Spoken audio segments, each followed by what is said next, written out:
శుక్లాంబరధరం విష్ణుం శశివర్ణం చతుర్భుజం ప్రసన్నవదనం ధ్యాయేత్ సర్వవిఘ్నోపశాంతయే అగజానపద్మార్కం గజాననమహార్నిశం అనేకదంతం భక్తానాం ఏకదంతముపాస్మహే. ఓం గం గణపతే నమః. ఓం శ్రీమాత్రే నమః. ఓం శ్రీ గురుభ్యో నమః. మా ఆది ఆస్ట్రాలజీని చూస్తున్నటువంటి మీ అందరికీ పేరు పేరున నా హృదయపూర్వక నమస్కారాలు. అంతేకాదండి, విదేశాల్లో కూడా ఉంటూ నా వీడియోస్ని చూస్తూ నాకు ఫోన్ చేస్తున్నటువంటి శ్రేయోభిలాషులందరికీ శ్రేయోభిలాష అంటారు సరా, అంటే నన్నంటే ఇష్టపడే వాళ్ళందరికీ కూడా నా హృదయపూర్వక నమస్కారాలండి. అంటే చాలామంది మీకు ఫోన్ చేస్తుంటారు, నా శ్రేయస్సు కోరి మీరు చేస్తున్నారు. చాలా థ్యాంక్స్ అండి. అందరికీ నా హృదయపూర్వక నమస్కారాలు. అంతేకాకుండా మనం ఆది ఆస్ట్రాలజీ తరపున శుభముహూర్తాలు, ఆస్ట్రాలజీ తరపున జాతకాలు చెప్పడం, అంటే date of birth, time of birth, place of birth ఇవన్నీ ఉండాలండి. జాతకాలు చెప్తుంటాను, ముఖ్యంగా ఫారినర్స్ ఎక్కువ చెప్తూ ఉంటాం మనం. సరే, అది పక్కన పెడదాం. ఏదేమైనా నా పేరు వాడరేవు ఆదినారాయణరావు శర్మ, సిఎంఏ అండి. సిఏ అలాగా సిఎంఏ కూడా అంతే, ఐసీడబ్ల్యూ అనే వారి దొరకు. అంతేకాకుండా ఎంఏ ఆస్ట్రాలజీ, అది 2000 ఇయర్లో స్టార్టింగ్లో చేశాను అనుకోండి. ఆల్మోస్ట్ 35 years ఎక్స్పీరియన్స్ ఉంది నాకు. ప్రొఫెషనల్గానే కాస్ట్ అకౌంటెంట్ కాబట్టి సింగరేణి కాలేజ్లో ఆ కాలరీస్లోనే సీనియర్ అకౌంట్స్ ఆఫీసర్గా నేను రిటైర్ అయ్యాను. అది పక్కన పెడితే మీరు నాకు ఫోన్ చేయాలనుకుంటే 7075389589 7075389589. అంతే కదండి. ఇప్పుడు మనం జూలై నెలలో 1వ తారీఖు నుంచి 15th వరకు 15 రోజుల పాటు గ్రహాలు ఇచ్చే ప్రభావము ఎలా ఉంటుందో ఇప్పుడు మనం తెలుసుకుందామండి. వృశ్చిక రాశి వారికి ఈ వారం మొత్తం కూడా చాలా చాలా బాగుందండి. మీ కుజుడు కూడా దశమంలో ఉండడం వల్ల గొప్ప అదృష్టం, డైనమిక్గా, తెలివిగా, సీక్రెసీ మెయింటైన్ చేస్తూ, సీక్రెసీ నిధులు అంటే ఉద్యోగపరంగా రహస్యాలు ఎవరికి చెప్పకుండా చాలా నీట్గా మంచి మనిషిలా ఉంటారు మీరు. అంతేకాకుండా ధనానికి ఎవరి దగ్గర చేయవలసిన అవసరం లేకుండా మీకు ధనప్రాప్తి ఉంది. ఎక్కడికి వెళ్ళినా ధనం ఉంటుందండి మీకు. పూజింపబడతారు, ఆదరింపబడతారు, అలాగే గౌరవింపబడతారు. అంతేకాకుండా భోజనం ఎక్కడికి వెళ్ళినా ఏదో ఒకటి తింటూనే ఉంటారు. దాన్నే దంతసిరి అంటాం. అంటే మనం ఎక్కువగా ఏదైనా ఎక్కువ చాలామంది ఎందుకు రేపు తిన్నాం, ఇది తిన్నాం, అది తిన్నాం అంటారు చాలామంది ఉంటారు. కానీ ప్రతిదీ మీరు చక్కగా తిని ఆరోగ్యవంతులుగా మీరు ఉంటారు. కానీ మేము ఉండలేము. సరదాగా మేమంటే ఎవరి మీద అంటే బాగోదని నాకు మీద నేను అనుకుంటా. సరే, ఏదేమైనా సరే నేను తింటాను అక్కడ మంచిగా తింటూ ఉంటా. సరే, అది పక్కన పెడితే గురు ప్రభావం చాలా బాగుంది మీకు. దానివల్ల చక్కగా మీకు ధనప్రాప్తి, అలాగే చక్కటి భోజనాలు, సంతాన ప్రాప్తి, ఆభరణాలు, ఆభరణ యోగము, ప్రయాణాలు చేయడము, చాలా సంగీతంలో బాగా మేటి అనిపించుకోవడము, మీ డ్యూటీయే మేటి ప్రమాణంగా సక్సెస్ అవుతుంటే. మీరు డ్యూటీ అంటే అర్థం ఏంటంటే ఎక్కువ కష్టపడుతుంటారు, దానివల్ల సక్సెస్ అవుతారు. ఫోర్త్ భావంలో రాహు అంటే ఏం భయపడాల్సిన అవసరం లేదండి. ఎందుకంటే అర్ధాష్టమ రాహు అంటాం కదా.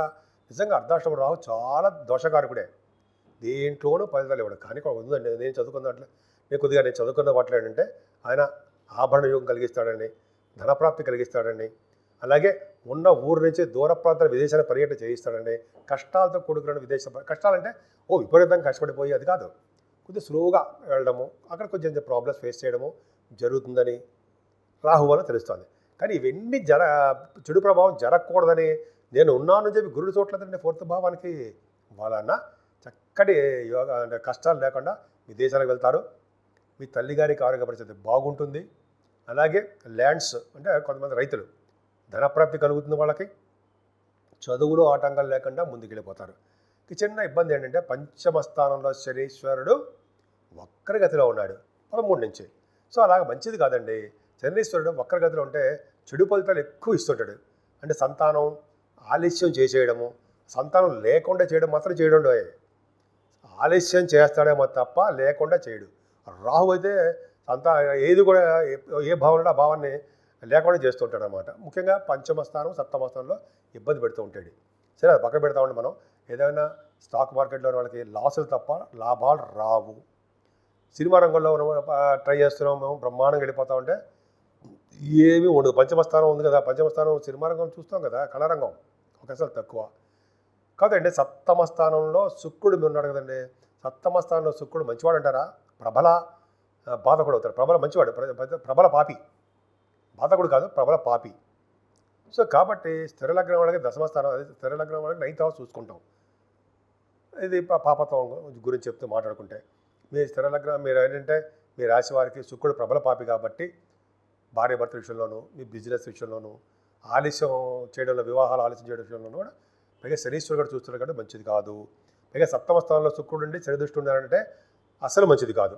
అంటే వక్రమ దృష్టి పడడము, చెడు ఆలోచనలు, చెడు ప్రభావము, చెడు స్నేహితులు, చెడు అలవాట్లు ఉండడానికి వాళ్ళ జాతకాలకి ఆధారపడి ఉంటుంది. ప్రతి వాడికి ఏమీ ఉండవు. మంచి బ్రహ్మాండంగా ఉంటారు మీరు. కొంతమందికి ఉంటుంది అని చెప్తున్నా. భాగ్యస్థానంలో రవిగురులు బాగా అంటే భాగ్యస్థానం కదండి, అష్టమస్థానంలో రవిగురులు మంచిగా చేస్తారండి. చెడు చేయడానికి మాత్రం అవకాశాలు లేవు. కొద్దిగా రవి మాత్రం అనారోగ్య సమస్యలు ఇవ్వడానికి అవకాశం ఉంటుంది. అందుకనే సూర్యభగవానుడు నమస్కారప్రియుడు, ఆరోగ్య ప్రదాత, ఐశ్వర్య ప్రదాత అయిన సూర్యభగవానికి నమస్కారం. అది పడ్డం వల్ల, అష్టమస్థానంలో గురు దోషం వల్ల కొద్దిగా అనారోగ్య సమస్యలు ఎందుకు చిన్నవన్నీ ఉంటాయి. బుధుడు కూడా మీకు భాగ్యంలో ఉండడం వల్ల విపరీతమైన ఫారిన్ కంట్రీస్ తిరగడానికి ఎక్కువ అవకాశం ఉంటుందండి. కర్కాటక రాశిలో బుధుడు ఉంటే అది అష్టమస్థానం అయినా సరే, భాగ్యస్థానం అయినా సరే, వాళ్ళు విదేశ పర్యటన చేసి తీరుతారన్న సందేహం లేదు. విదేశాల్లోనే ఉంటారు. కానీ మీరు చూసుకోండి, ఎవరికైనా సరే కర్కాటక రాశిలో బుధుడు ఉంటే 9th హౌస్ కానీ అష్టమస్థానం కానీ అవ్వచ్చు. అష్టమస్థానమైన పర్లా విదేశాల్లో ధనప్రాప్తి కలుగుతుంది. ఇప్పుడు నెక్స్ట్ చెప్పబోయేది అదే వాళ్ళకి చెప్దాం, ధనురాశి వాళ్ళకి చెప్దాం. సరే, ఏదేమైనా భాగ్యస్థానంలో బుధుడికి అద్భుతంగా బాగుంటుంది. చదువు బాగా వస్తుంది. చదువు రీత్యా విదేశాలు వెళ్తారు, బాగా డబ్బు సంపాదించుకుంటారు. అలాగే బుధుడి ప్రభావం ఉంది కాబట్టి వ్యాపార రంగంలో బాగా డెవలప్ అవుతుంది. ఏ వ్యాపారం చేసినా వ్యాపారము, తీర్థయాత్రలు చేస్తారు. ఇంకేం కావాలండి. దశమస్థానంలో కుజుడు దిగ్బలుడు. గవర్నమెంట్ ప్రొఫెషన్లో ఉండడానికి అవకాశాలు ఎక్కువ. గవర్నమెంట్ ప్రొఫెషన్లో ఉద్యోగం చేస్తున్న వాళ్ళకి ధనయోగం ఎక్కువ, ఐశ్వర్యప్రాప్తి, ఇవన్నీ కూడా కుజుడు ప్రభావం వల్ల చాలా బాగున్నాయండి. మీరు భయపడవలసిన అవసరం లేదు. చక్కగా అన్నీ మంచి జరుగుతాయి. పైగా గవర్నమెంట్ ప్రొఫెషన్ ఉండడానికి, రాజకీయ రంగంలో కూడా ఉండడానికి కూడా అవకాశాలు ఉన్నాయి. ఏదేమైనా కాలసర్ప దోషంలో ప్లానెట్స్ ఉండిపోయాయి కాబట్టి కొద్దిగా మీరు అమ్మవారికి పూజ చేసుకోవడము, అంటే చండీ హోమాలు చేయించుకోవడం వల్ల, అంతేకాకుండా నిత్య సంతోషి అమ్మవారిని ఎవరు పూజిస్తారో వాళ్ళు నిత్యము సంతోషంగా ఉండడానికి అమ్మవారు దీవిస్తారు అని నేను తెలుసుకున్నానంటే చూశాను. కాబట్టి మనం చాలా అంటే సంతోషమాత్రం పూజిద్దాం. అంతేకాకుండా మీ రాశి వారికి గురుదృష్టి కూడా పరిణభావంలో ఉండడం వల్ల ఎప్పుడు తిరుగుతూ ఉంటారండి. ఫారిన్ కంట్రీస్ వెళ్తారు, అలాగే విదేశాల్లో వెళ్తూ అక్కడ సన్మానింపబడతారు. ఇండియాలో కూడా ఉంటుంది సన్మానాలు. దైవ దర్శనాల కోసము డబ్బు విపరీతంగా ఖర్చు పెట్టడానికి అవకాశాలు ఎక్కువ ఉన్నాయి. 12 రాశుల వారికి చెప్పదగ్గ సూచన అయితే రెమెడీసు అనుకుంటాం కదండి. మన రెమెడీస్ ఎలా ఉంటాయి, ఏం చేస్తే మంచి ఫలితాలు వస్తాయని అనుకుంటాం కదా. అవి ఏంటి, ఏం చేస్తే బాగుంటుంది అని మనం తెలుసుకుందామండి. ముఖ్యంగా మీనరాశి నుంచి మేషరాశి వారికి కూడా, వారందరూ కూడా ఈ వారం మొత్తం కూడా రాహుకేతుల మధ్యలో ప్లానెట్స్ ఉండిపోవడం ఒకటి, శనీశ్వరుడు విపరీతమైన బలవంతుడైపోవడం వలన చెడు ఫలితాలు ఎక్కువ కలగడం, ఈ రెండు కూడా 12 రాశుల వాళ్ళకి ఎక్కువ ఉన్నాయండి. అందుకనే మీ రాశివారు 6వ తారీఖుని తొలి ఏకాదశి వస్తుంది.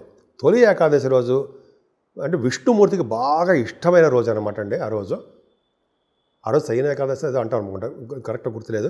బట్ ఏంటంటే ఆ రోజు మాత్రం బాగా చేస్తే శనీశ్వరుడు విష్ణుమూర్తికి ఉపవాసం ఉంటూ ఆ రోజు సాయంత్రం భోజనం చేయకపోయినా లేకపోతే ఉప్పిడి పిండి తిన్నా పర్లేదండి, తప్పేం లేదు, తప్పు లేదని చెప్పి అంటారు. అదొకటి ఉంది. ఉప్పిడి పిండి తిని ఆ రోజు ఉపవాసం ఉన్నా, ముఖ్యంగా స్వామివారి యొక్క కటాక్షం, విష్ణుమూర్తి యొక్క ప్రభావం మీ మీద ఉండడానికి అవకాశం ఉంటుంది. ఈవెన్ యమధర్మరాజు కాదు కదా, యమ భటులు కూడా మీ దగ్గర రావడానికి భయపడతారట. నేను చెప్పట్లా, మన గురువుగారులు ఇవన్నీ బుక్స్లో కూడా చాలా చదువుతున్నాం మనం. అంటే చదవడం వల్ల చెప్తున్నాను అనుకోండి. సో ఈ విధంగా ఏకాదశి ఉపవాసం చేయడం చాలా పవరు. ఇంకోటి అంటే 14వ తారీఖుని సంకటహర చతుర్థి వస్తుందండి. పౌర్ణమి వెళ్ళిన చవితి అంటాం. ఆ రోజు కనుక వినాయకుడిని గరిగితోటి, పూలమాలతోటి, ఆ టైంలో కనుక మల్లెపూలు వస్తే మల్లెపూల దండలతోటి పూజ చేసిన వారికి సకల దోషాలు హరిస్తాయి. ముఖ్యంగా ఈ రాహుకేతుల మధ్యలో ప్లానెట్ పొజిషన్ ఉండిపోయారు కాబట్టి వీలుంటే మనకి కాళహస్తిలో వెళ్ళి రాహుకేతులు పూజ చేయించుకోవడం, గణపతి ఆరాధన గురించి చెప్పేశాను మీకు. వలన నిత్య సంతోషం అమ్మవారిని పూజించడం వలన, అయితే చండీ హోమాలు చేయించుకోవడం వలన శుభ ఫలితాలు అమ్మవారి యొక్క దీవెనలు మీకు ఉంటాయి. రాహు వల్ల వచ్చే దోషాలు పరిహారం అయిపోతాయి. ఇంకా శనీశ్వరుడు వల్ల దోషాలు కూడా ఉన్నాయండి. శనీశ్వరుడు బలవంతుడు అయిపోతున్నాడు. 13వ తారీఖు నుంచి నవంబర్ వరకు కూడా ఉంటాడండి. ఆయన మిక్కిలి బలవంతుడు అయిపోతాడు. చెడు ఫలితాలు ఎక్కువ ఇస్తాడు. కొంతమందికి మాత్రం శుభ ఫలితాలు ఇస్తాడు. అది ఎవరయ్యా అంటే వృషభ రాశి వారికి అండ్ తులారాశి వారికి కొన్ని రాశులు ఉన్నాయండి. వాళ్ళకి తప్ప ఇంకెవరికి ఇస్తాడా, వాళ్ళకే బ్రహ్మాండంగా ఉన్నాడు. బ్రహ్మాండంగా యోగిస్తాడు, వాళ్ళకి యోగించాలి. సరే, వాళ్ళందరికీ శనీశ్వరుడు దోషకారకుడు కాబట్టి సంకటాలన్నీ మనకి, ఎందుకంటే 10th హౌస్లో మిథున రాశి వాడు కొన్నాడు, కంటకశని అంటాం. సరే, ఇవన్నీ దోష పరిహారం అవ్వడానికి శనీశ్వరుడికి తైలాభిషేకాలు ఖచ్చితంగా చేయించుకోవాల్సిందేనండి. అంతేకాకుండా మీరు వీలుంటే తిరునల్లారుని మందపల్లిలో శనీశ్వరుడు పూజ చేయించుకోవడం కానీ, అయితే 19,000 జపం మందపల్లిలో చేయించుకోవడం వల్ల కానీ మంచి ఫలితాలు వస్తాయండి అక్కడ. అలాగే మన ఊళ్ళోనే అక్కడ చేయించుకుందాము. కొన్ని శనివారాలు మాత్రం ఖచ్చితంగా ఆ రోజు బ్లాక్ డ్రెస్ వేసుకుంటే మంచిది అంటారు. మంచిది అంటే బ్లాక్ డ్రెస్ శనివారం పూట ఎవరైనా వేసుకోవచ్చండి, చెడు ఫలితాలు ఏముండవు. శనీశ్వరుడు పూజించడం కోసం చాలా మంచిది, శనీశ్వరుడు సంతోషిస్తాడు. ఈ విధంగా దోషాలు మొత్తం చాలా పరిహారం అవుతాయండి. ఇంకా చెప్పాలంటే ఆంజనేయ స్వామి వారిని పూజించడం వల్ల, వెంకటేశ్వర స్వామి ఆరాధన చేసుకోవడం వల్ల, వెంకటేశ్వర స్వామి వారికి అలాగే శివుడికి అభిషేకాలు మల్లెపూలతోటి, మారేళ్ళ దళాలతోటి, అలాగే తులసి దళాలతో పూజ చేయించడం వల్ల, శ్రీహరిని తులసి మాలతో సమర్పించడం వల్ల, వెంకటేశ్వర స్వామిని మంచి ఫలితాలు కలుగుతాయండి. దోషాలన్నీ పరిహారం అవుతాయి.